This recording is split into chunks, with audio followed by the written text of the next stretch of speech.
Welcome investors, आप सभी का एक नए वीडियो में स्वागत है। तो आज मार्केट में काफी एक वोलेटिलिटी थी। निफ्टी यदि आप देखोगे तो ऑल टाइम हाई पे ओपन होके लगभग 2000 पॉइंट्स का इसमें करेक्शन आया था, 2100 पॉइंट्स तक, और जो बॉटम या लो था दैट वाज अराउंड 21300।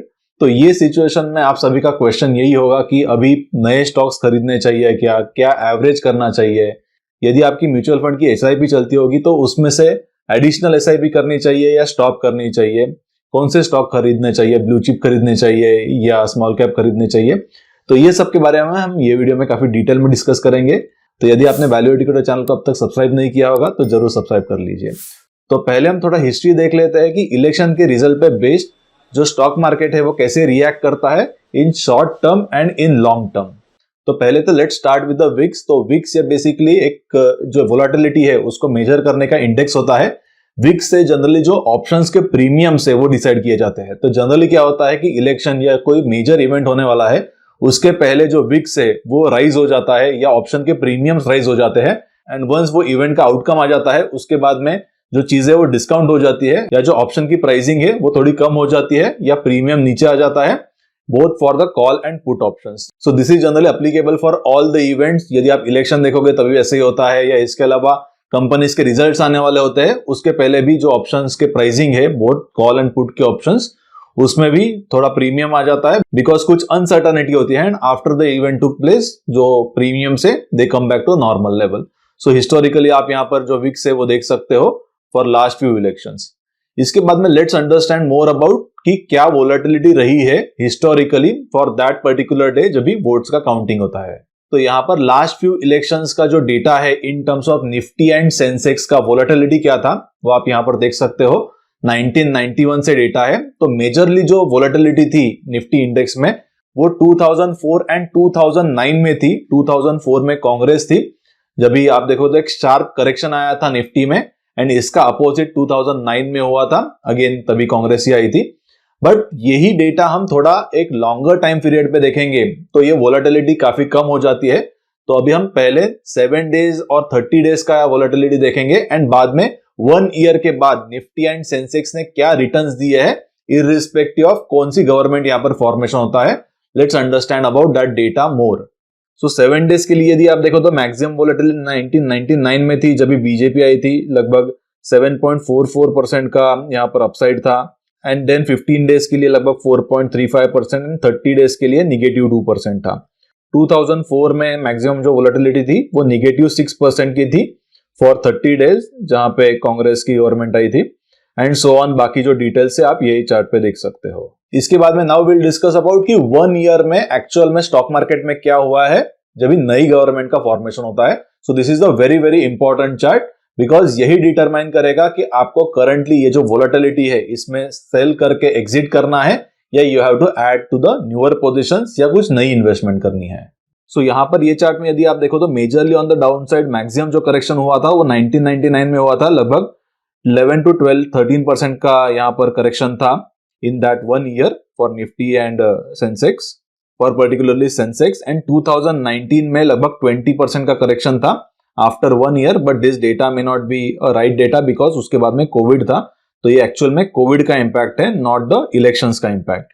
तो यदि आप देखो तो 2004, 2009 एंड 2014 में जो रिटर्न्स है वो पॉजिटिव ही रिटर्न्स है, डिस्पाइट 2004 एंड 9 में कांग्रेस आई थी एंड बाद में 2014 में बीजेपी की गवर्नमेंट आई थी। तो यदि आप 1 ईयर का भी व्यू लेते हो तो वोलेटिलिटी काफी कम हो जाती है।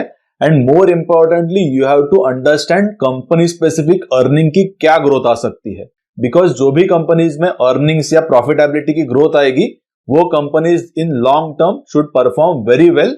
ये जो इवेंट्स है इससे बहुत ज्यादा इंपैक्ट नहीं आना चाहिए फॉर द स्ट्रॉन्ग कंपनीज। तो आपको अच्छी कंपनीज ढूंढनी है जहां पर अर्निंग्स की ग्रोथ क्लियरली विजिबल है for next few years and current valuation है जो काफी अच्छे हैं। एंड ऐसे जो करेक्शंस आते हैं that are very very good for long term investors, क्योंकि उनको जो अच्छी कंपनीज होती है they get those very good companies at very very good valuation. Because आपकी वेल्थ तभी क्रिएट होगी जब भी आप अच्छे बिजनेसेस एक अच्छे वैल्यूएशन पे खरीदते हो। And I think this is the time जब भी अच्छे बिजनेसेस एक अच्छे वैल्यूएशन पे मिल रहे हैं due to this short term volatility. तो आपको पहले आपका टाइम होराइजन डिसाइड करना है कि आप लॉन्ग टर्म इन्वेस्टर्स हो या आप शॉर्ट टर्म ट्रेडर्स हो। तो I am a long term investor and for me this is a really good time where I can pick and choose जो अच्छे बिजनेसेस है and currently available at very good valuations. तो यहाँ पर हम 2-3 businesses के बारे में डिटेल में डिस्कस करते हैं। तो फर्स्ट है गरवारे हाईटेक फिल्म्स, जिसके बारे में मैंने एक डिटेल वीडियो भी क्रिएट किया है। तो उनका यदि आप Q4 का रिजल्ट देखोगे तो they have posted a very fantastic result. उनका जो कॉम्पिटिटर है यूएस में लिस्टेड एक्सपेल करके है, उन्होंने एक्चुअली उनका जो गाइडेंस है वो कम किया है। बट यदि आप Q4 2024 का गरवारे का कॉन कॉल देखोगे तो they actually maintain their guidance and मुझे लगता है कि करंटली भी एक अच्छे वैल्यूएशंस पे कंपनी अवेलेबल है। लगभग 400 करोड़ का कैश उनके पास अवेलेबल है। उनका जो पेंट प्रोटेक्शन फिल्म्स का बिजनेस है इसमें वो 125 करोड़ का कैपेक्स कर रहे हैं, कैपेसिटी डबल कर रहे हैं और ये जो एडिशनल कैपेसिटी वो Q2 2026 तक ऑनलाइन आ जाएगी एंड इससे उनको लगभग 60 to 70 करोड़ का एबिटा एडिशनल अवेलेबल है।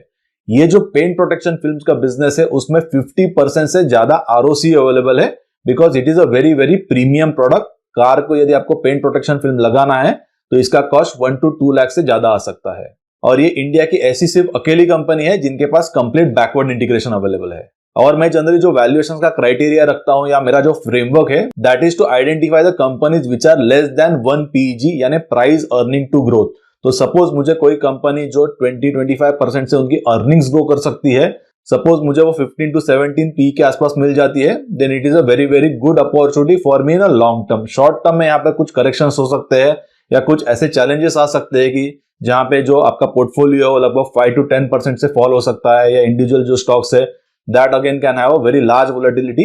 But in a long term ये जो वोलेटिलिटी है वो सबसाइड हो जाती है या एक्चुअल में ऐसी वोलेटिलिटी जो है वो लॉन्ग टर्म इन्वेस्टर्स के लिए बहुत एक अच्छा अपॉर्चुनिटी है to top up their portfolio with great stocks available at very good valuations. So Garware के मैनेजमेंट ने FY26 का जो रेवेन्यू का गाइडेंस है वो लगभग 2500 करोड़ का दिया है। Let's discuss the another business which is Shri Ganesh remedies. इसके बारे में मैंने माइक्रो कैप क्लब में एक डिटेल सेशन लिया था। Again it is a very good company. उनके यदि Q4 2024 के रिजल्ट्स देखोगे तो जो पैट है वो लगभग डबल किया है उन्होंने और ये जो स्टॉक है वो कल भी 20% अपर सर्किट पे था एंड आज भी लगभग 10 to 15% ऊपर है डिस्पाइट जब निफ्टी जो है वो लगभग 5 to 7-8% का इसमें करेक्शन आया है। तो again I will repeat, earnings will only matter in a long term. ये जो इवेंट ड्रिवन वोलेटिलिटी है वो सिर्फ कुछ शॉर्ट टर्म का हो सकता है। आपको अच्छी कंपनी आइडेंटिफाई करके अच्छे वैल्यूएशंस के लिए वेट करना है। तो I think again Shri Ganesh का जो बिजनेस मॉडल है it is quite interesting business model. इसका जो डिटेल एनालिसिस है आप माइक्रो कैप क्लब में देख सकते हो। We have shared a detail analysis over there. इसके बाद में हम और एक कंपनी के बारे में डिस्कस करेंगे which is vice travel India WTI caps. ये एक SME कंपनी है, रिसेंटली उनका IPO आया था। इसमें भी यदि आप देखोगे तो जो कंपनी का मार्केट कैप है वो लगभग 500 to 525 करोड़ का है। कंपनी के पास 100 करोड़ का कैश अवेलेबल है एंड जो रिसेंटली रिजल्ट्स आए थे वो लगभग 411 करोड़ का रेवेन्यू उन्होंने पोस्ट किया था FY24 में एंड लगभग जो प्रॉफिटेबिलिटी था या पैट था वो 23 करोड़ का था। तो एक्चुअल में जो पी है एक्सक्लूडिंग कैश वो 17-18 टाइम्स के आसपास है एंड मुझे लगता है FY25 के बेसिस में लेस देन 15 टाइम्स अवेलेबल है। Again can be a very interesting company which you can study independently. ये कोई भी रिकमेंडेशंस नहीं है, I am just sharing my understanding with you and more importantly ये जो इवेंट ड्रिवन वोलेटिलिटी है that actually can act in your favour if you are ready with your homework. और generally market कोई ना कोई एक रीजन देखते रहता है फॉर अ फॉल या करेक्शन, बिकॉज इसके पहले यदि आप देखोगे तो एक शार्प रैली आया था निफ्टी में। तो ये जो करेक्शन है उससे things will get normalise and I personally is more interested into my portfolio जहां पर I am betting on the high growth companies which are available at very good valuation, जहां पर मुझे उनकी जो अर्निंग्स की ग्रोथ है which is clear for next 2 to 3 years where I have the margin of safety with respect to valuations and I generally invest in those companies जहां पर मुझे सर्कल ऑफ कॉम्पिटेंस है, यानी मुझे जो कंपनीज या बिजनेस समझते हैं उसमें मैं इन्वेस्ट करता हूं। What I don't understand I generally stay away from that.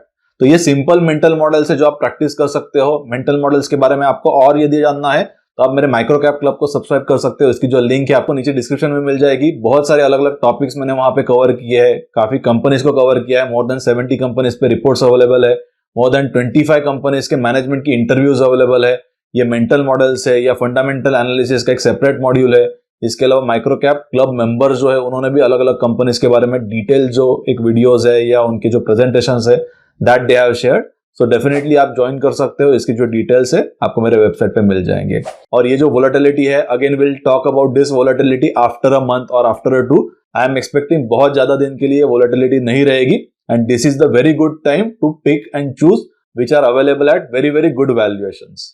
तो करंटली जो निफ्टी में फॉल आया है उसके रिगार्डिंग आपका क्या स्ट्रैटेजी है, जरूर आप मुझे नीचे कमेंट सेक्शन में लिख के बता सकते हो, या आपको कुछ स्पेसिफिक क्वेरीज है या सजेशंस है तो जरूर आप मुझे इसके रिलेटेड भी नीचे कमेंट सेक्शन में लिख के बता सकते हो।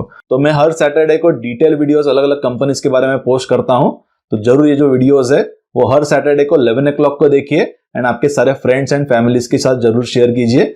सो I will be sharing the next detail analysis on one of the micro और small cap company on Saturday at 11 o'clock।